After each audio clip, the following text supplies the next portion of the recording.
الحمد لله الحمد لله الذي أبدع الأفلاك والأرضين، والصلاة والسلام على من كان نبيا وآدم بين الماء والطين، وعلى آله وأصحابه أجمعين.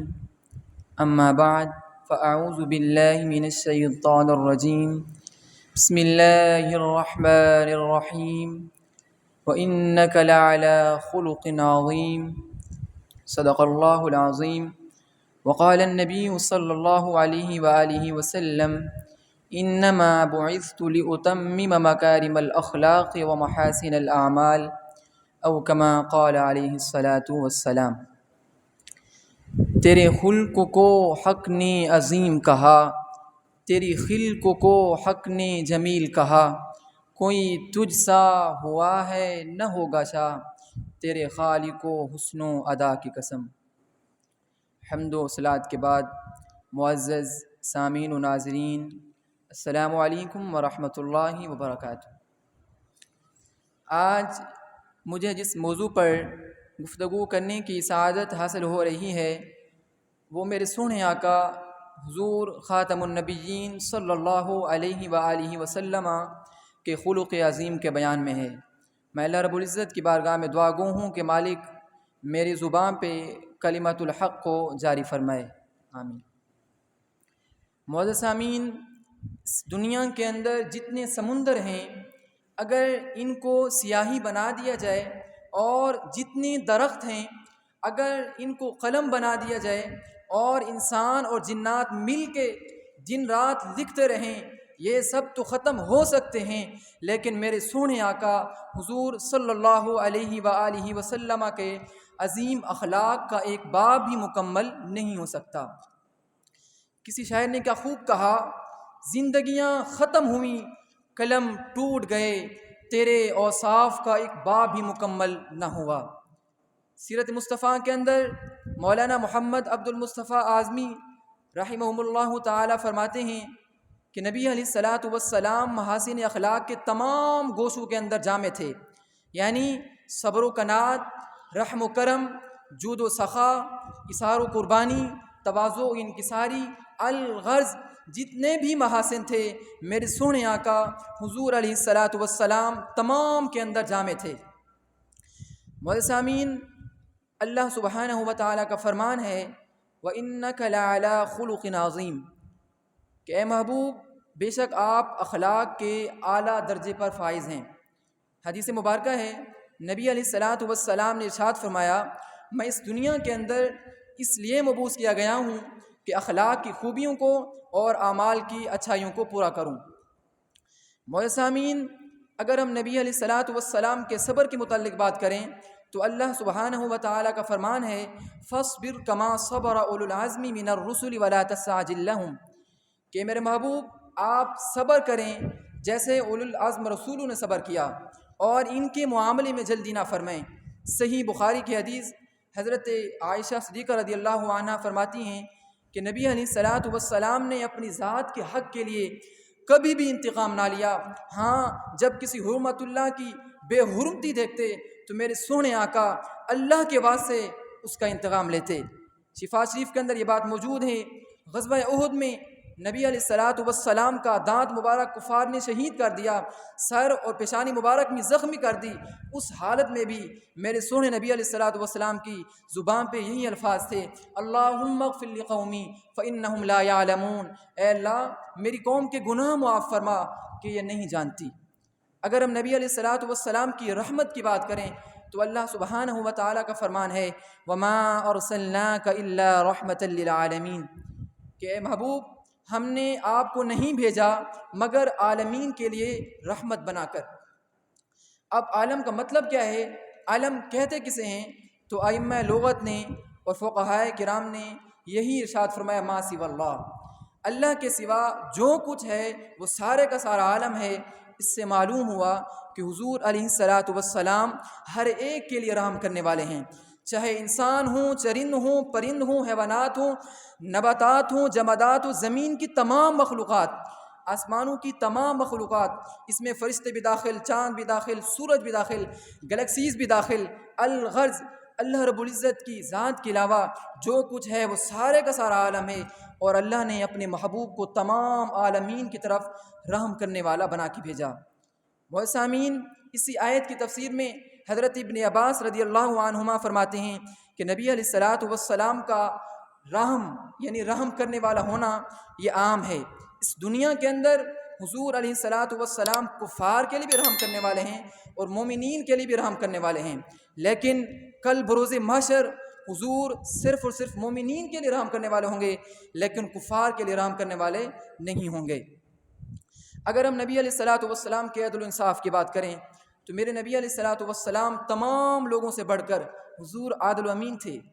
ابو نعیم نے اس بات کو ذکر کیا ہے کہ جب ماں حلیمہ نے حضور کو اپنی گود میں لیا تو اس وقت نبی علیہ الصلاۃ والسلام نے صرف دائیں چھاتی سے دودھ پیا اور دوسری ان کے شیرخوار بچے کے لیے چھوڑ دی۔ صحیح بخاری کتاب الانبیاء کے اندر یہ حدیث موجود ہے کہ قبیلہ مخزوم کی فاطمہ نامی عورت نے چوری کی تو قریش نے چاہا کہ اس کو حد سے بچا لیا جائے، تو انہوں نے حضرت اسامہ بن زید جو کہ رسول اللہ صلی اللہ علیہ وسلم کے محبوب خاص سے عرض کی کہ آپ حضور کی بارگاہ میں سفارش کریں، تو انہوں نے نبی علیہ الصلاۃ والسلام کی بارگاہ میں سفارش کی، یا رسول اللہ آپ انہیں معاف فرما دیں۔ تو اس وقت نبی علیہ الصلاۃ والسلام نے ارشاد فرمایا، اے اسامہ تم حد کے متعلق سفارش کرتے ہو؟ تم سے پہلے لوگ یعنی بنی اسرائیل اسی سبب سے تباہ ہوئے کہ وہ امیروں کو چھوڑ دیتے لیکن غریبوں پر حد جاری کیا کرتے تھے۔ حضور فرماتے ہیں اگر اس فاطمہ کی جگہ فاطمہ بنت محمد بھی ہوتی تب بھی میں اس کا ہاتھ کاٹ دیتا۔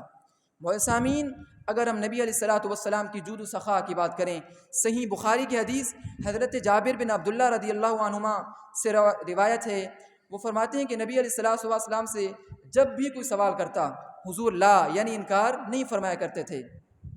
اسی طرح صحیح مسلم کی ایک اور حدیث کہ جس کے راوی حضرت انس رضی اللہ عنہما فرماتے ہیں کہ نبی علیہ الصلاۃ والسلام سے ایک شخص نے سوال کیا تو حضور علیہ الصلاۃ والسلام نے اسے 2 پہاڑوں کے درمیان کی برابر کی بکریاں اسے عنایت فرما دیں، اور جب وہ شخص اپنی قوم میں گیا اس نے کہا مسلمان ہو جاؤ، بے شک محمد اتنا دیتے ہیں کہ انسان کو فاقے کا خوف ہی نہیں رہتا۔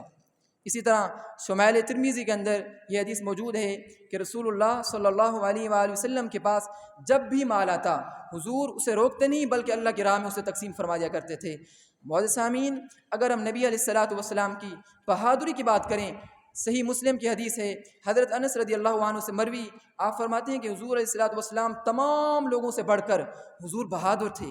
ایک رات اہل مدینہ کو خوف محسوس ہوا تو لوگ خطرناک آواز کی طرف دوڑنے لگے، کیا دیکھتے ہیں کہ میرے سونے آقا اس آواز سے واپس آ رہے ہیں، گویا کہ نبی علیہ الصلاۃ والسلام اس آواز کی طرف پہلے جا چکے تھے۔ وہ نبی علیہ السلام نے ارشاد فرمایا تم خوف نہ رکھو۔ اس وقت نبی علیہ الصلاۃ والسلام حضرت ابو طلحہ کے گھوڑے کی ننگی پیٹھ پر بغیر زین کے سوار تھے اور تلوار نبی علیہ السلام کے گلے میں لٹک رہی تھی۔ امام بوصیری فرماتے ہیں کہ جب نبی علیہ الصلاۃ والسلام تنہا بھی کھڑے ہوتے ایسے لگتا کہ کروڑوں کا لشکر حضور کے پیچھے کھڑا ہے۔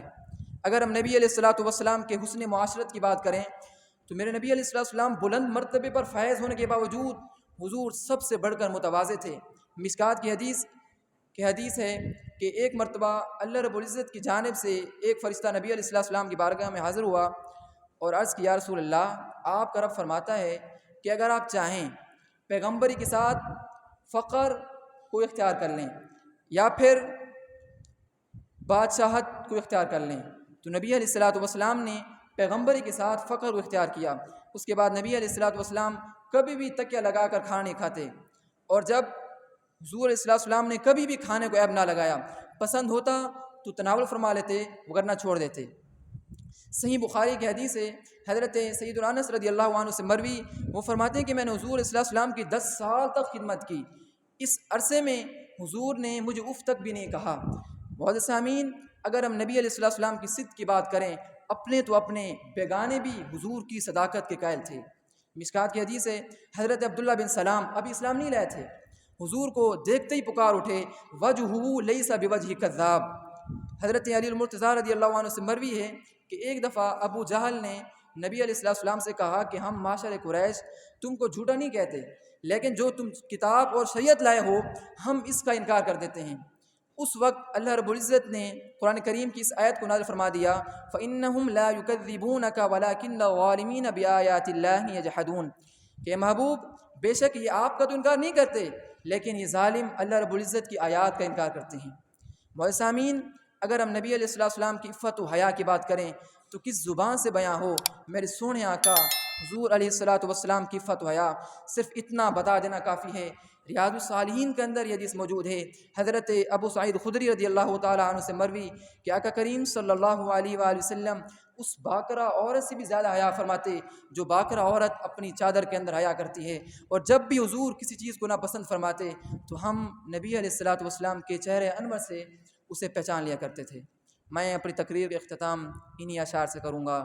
سرور کہوں کہ مالک و مولا کہوں تجھے، سرور کہوں کہ مالک و مولا کہوں تجھے، باغ خلیل کا گل زیبا کہوں تجھے۔ آقا تیرے تو وصف عیب تناہی سے ہیں بری، حیران ہوں میرے شاہ میں کیا کیا کہوں تجھے، لیکن رضا نے ختم سخن اس پہ کر دیا، خالق کا بندہ خلق کا آقا کہوں تجھے۔ وما توفیقی الا باللہ۔